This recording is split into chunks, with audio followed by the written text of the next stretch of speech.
in jail.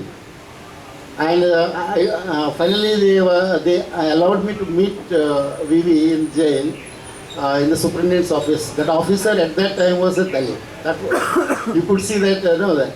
And he was suspended, not because of that arrangement, but he felt that was also the reason. He was suspended later on, and he is still not reinstated. That the entire jail was a kind of a concentration camp, where only the sharp eyes of intelligence people were always there observing what I was doing. But the struggle of the Adivasi boys went on. The demand was that Saibaba should be shifted to the wing of the under cell where all the Adivasi boys under the Naxalite category are placed. And they said that sending two people now and then to help him is not the answer. You shift him to the wing where we are living, so we can take turns and take care of him. That was the demand they had. And the jail officers was saying that we wanted to shift him, that from Mumbai we have orders that we should rush him. So it went on for 20 days next. And how was I living?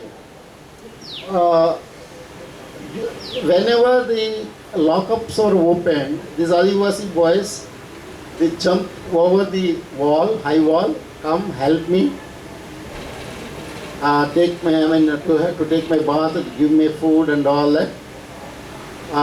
Then they go back. And then next time when it is opened, then again they come and jump and come.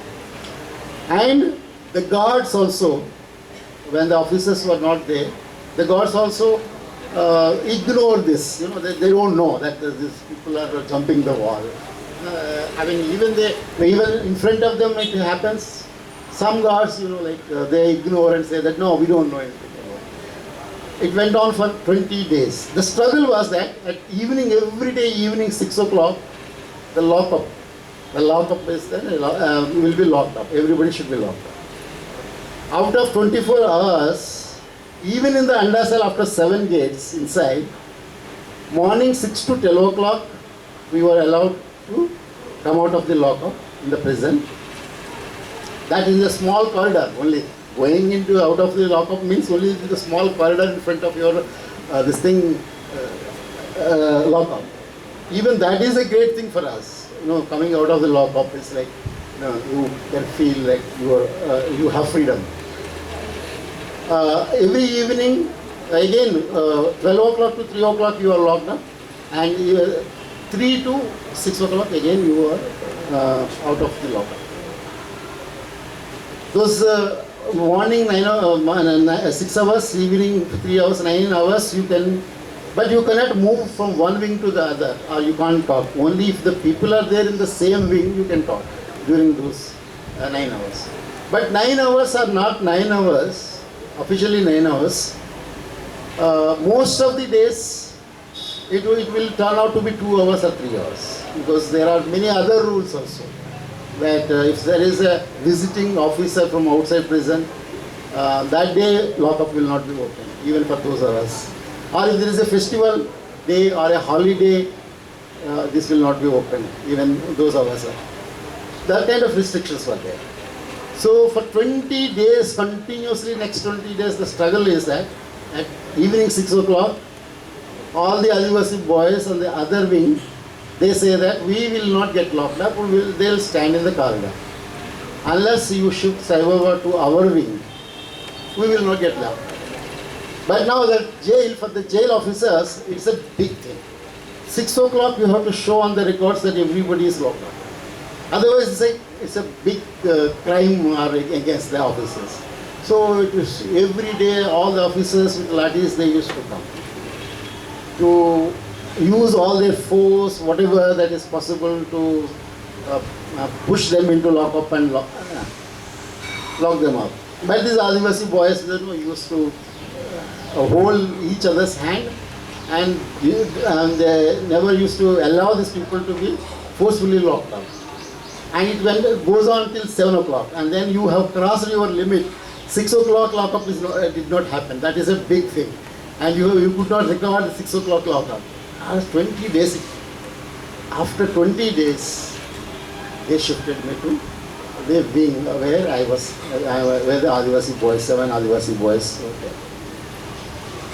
Then the struggle started for the toilet, for making the wheelchair accessible. We want a wheelchair. Wheelchair is broken. It took 4 months to get a wheelchair. That too, my wife has to bring it from Delhi. Till then, the wheelchair was not there. I was crawling, and Adivasi boys have to carry me. And then this hand, which was the nerve system got disturbed. It was extreme pain, and then there was no medicine. It went on like that, and then the jail authorities wanted to shift me to the hospital, but from higher ups there was pressure that I should not be shifted to hospital. It went on like that. But meanwhile, with the pain and everything, we found different ways of communicating with general barracks, or 2,500 prisoners. Somewhere or the other, there are mechanisms developed by them or by me, by all the Vasis, that you find ways out to communicate. And then after 2 months, the communications established, then every issue that was happening outside the jail in the world, we used to also do some programs in jail. From Andasel, there were programs. When a Dalit massacre happened, we observed hunger strike for a day. When some encounter killing happened, we did this. Or when the Bhagat Singh Martyrdom Day came, the entire jail became a kind of a program. Without moving, out of Andasel also, the program took place like that. With that kind of heavy repression also, because this was possible because overwhelming majority of the people in that jail, I suppose in every jail, is Dalit, Adivasi and minorities. And they have such creativity, they know how to live in hard conditions in their life itself, their lives. They can adjust to any kind of circumstances. Jail is nothing for them because they had seen worst conditions in their lives and they lived with those worst conditions. And then even within that 4 walls of jail, they know how to live. I mean, not regretting their lives in jail and not crying all the time that they were unnecessarily and illegally they were kept under the custody without any crime. They know how to celebrate life, perhaps. And I learned from them. So I, communicating through them, I know that there is nothing in the jail hospital, not even a thermometer was there. But jail hospital is one point where we could meet. From different barracks, people also wanted, they will write letters, but particular time we will come to the hospital. 3 days before you have to write a letter to the superintendent, we wanted to go to the hospital, the jail hospital. They will write and plan it, and they ask me to write a letter to the superintendent for the same time and same day to come to the jail hospital, and then there is occasion to meet. And then you be in the queue to wait for the doctor to see, and during that time, all the queues, you communicate, talk, hug each other.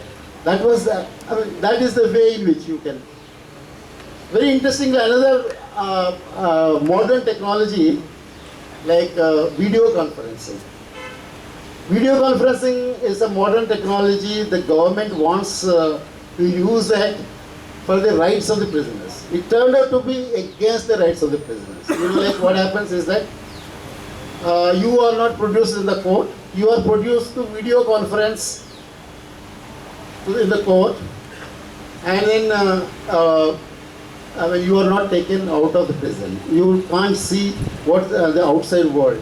Within the 4 walls of the prison, you are confined completely. And Attending a court date through video conference means a clerk will come on the video screen and says that the judge has given you this date, next date is this. That is the attending the court. Neither you have any opportunity to talk to the judge, nor you have any possibility of knowing what is happening in your case, and you can't have a word with your lawyer. Nothing is known, only date will be given. And most of this days also, the date is also not given. They will say that the date will be given later on. That is the video conferencing. And then that is the great technology that is being used for the rights of the prisoners. That is being interpreted. And the Honorable Supreme Court accepted that and formulated some guidelines for attendance of prisoners through the court. So, when I went to the Nagpur prison, the major issue was the video conferencing. Every prisoner was complaining that we don't want to attend the court through video conference because they don't know anything what's happening in their case. The Supreme Court guidelines is that to avoid and to save money for the government, they should not be, escort need not be given, vehicles need not be arranged. The great technology of video conference is there. They can attend the court through the video conference. Honorable Supreme Court has given the guidelines. But Supreme Court guidelines has also said one thing. Once your trial starts, trial should happen in the open court and the prisoner should be presented in the open court. That is there in the guidelines. But in Nagpur, that is not followed. Even your trial happens from within the four walls of the prison. And what is the trial doesn't happen in the video conference. The trial happens in the court. The video conference room is separate and you are told that the next date. But that still is interpreted as that the prisoner is presented in the court and the trial witness is produced and everything is happening in a transparent manner in the open court. We will not know. So first 18 months I was also not taken, except once, not taken to the court. I was asked to attend the court through video conference. The trial did not start. After 3 months, only once I was taken to Aheri Magistrate Court from the jail. Again, 2,000 forces and hundreds of officers, anti-landman vehicles, everything, scene is repeated. The only one time I was taken from jail to the court, to Aheri Magistrate Court, the entire set. The only difference now is there are 10 vehicles of media people also. Because the morning 10 o'clock I was taken out, on the morning 8 o'clock I was taken out. 10 vehicles of media people, that is embedded media people. The police, media people in the hands of the police, embedded people, they were also there. And I was taken in a very ceremonious way from the court to the magistrate, and magistrate gave me my charge sheet and sent me back. So I objected to the magistrate that the charge sheet is in Marathi, I can't understand. And he said that no, I can't help. In Maharashtra, we only give you in Marathi. Then I gave a letter, written letter. And then he said that, you appoint a translator for yourself. Then I said, I am in prison, how can I appoint a translator for myself?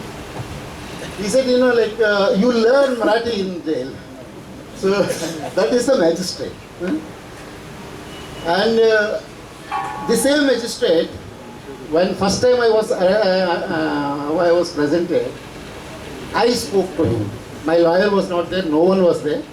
I spoke to them that for already 50 hours by then, I could not go to the toilet. I was in the lockup. I could not eat anything. I was bleeding already from my ears. My BP was recorded by the doctor as 170 by 110.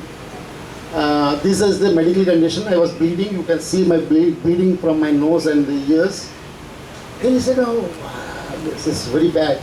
I will write in the warrant to the prison that you will be taken care of. And then of course I also asked for 2 people should be there in the prison to help me. and I should need medical this thing. I need a cot or a table to lie down from my wheelchair, this all that. Oh, I have written everything. Now, without any problem, you can go. Everything will be arranged there. First, you will be taken for medical care. Everything I have written now, you see. To my surprise, that magistrate had written nothing. When the police brought me to the first day into the jail with the warrant, there was not a single word. He lied, the magistrate, that he has written everything that I wanted, and he recorded everything and the health condition and all. Nothing was written. The same magistrate, in my case, 3 Adivasis were also arrested. And he recorded, without their being produced in the court, without asking them or talking to them, those people, Adivasi people in my case, the magistrate recorded their court statement confessing that they have confessed their crime. A long story. The story of what in our case there is a person, enigmatic person is given in our case, that the central point of the case is that there is a woman in the forest called Narmadaka, and Saibaba was communicating through some students and through some Adivasi boys with that woman Narmadaka. And then there is a long story given. Magistrate has given a story that these Adivasi boys narrated as a confession. That was fine in the court. So that was the sole evidence is that there is a woman called Naxalite leader woman called Narmadaka. And she gave all this, they gave, established a channel through the hands of these 3 Adivasi boys to Delhi. It's a very fantastic story.